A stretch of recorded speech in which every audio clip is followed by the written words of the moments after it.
আজকে চুষি পিঠা করব, তাই 600 গ্রাম সুজি নিয়ে নিয়েছি। এদিকে কড়াইতে জল টকবক করে ফুটছে, কিছুটা জল পাশে তুলে রেখেছি। আর এই টকবক করে ফোটা জলের মধ্যে এখন দিয়ে দেব ব্লেন্ড করে রাখা নারকেল, একটা গোটা নারকেল। ভালো করে নাড়িয়ে মিশিয়ে দিচ্ছি। ব্লেন্ড করে রাখা 4 টিস্পুন চিনির গুঁড়ো ভালো করে মিশিয়ে নিচ্ছি। এবার এর মধ্যে অল্প অল্প করে সুজি দিয়ে মিশিয়ে নেব।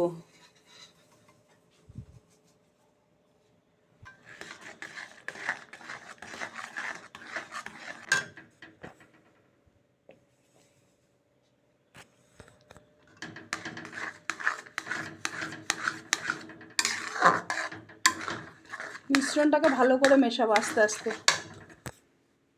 একটা ডো তৈরি করব ভালো করে মিশিয়ে।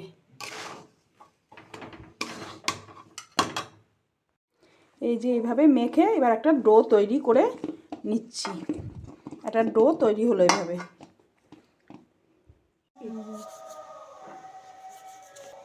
এই যে এইভাবে প্রত্যেকটা চুষি কেটে নিচ্ছি।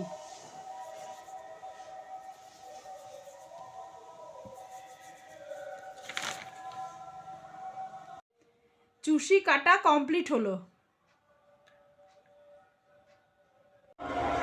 চুষি পিঠা করার জন্য এখানে 2.5 লিটার দুধ জাল দিতে নিয়ে নিয়েছি। অল্প হালকা গরম দুধের মধ্যে এদিকে 250 গ্রাম আমুল দুধও গুলে নিয়েছি। এবার এই আমুল দুধটা দুধের মধ্যে মিশিয়ে দিচ্ছি। এখন জাল দিয়ে দুধটাকে অনেকটা ঘন করে নেব।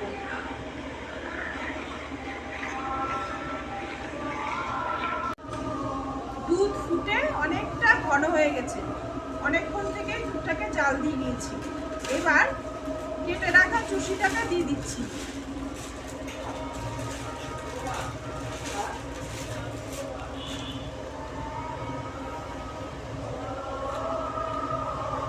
অল্প অল্প করে চুষি দিয়ে মিশিয়ে নেব।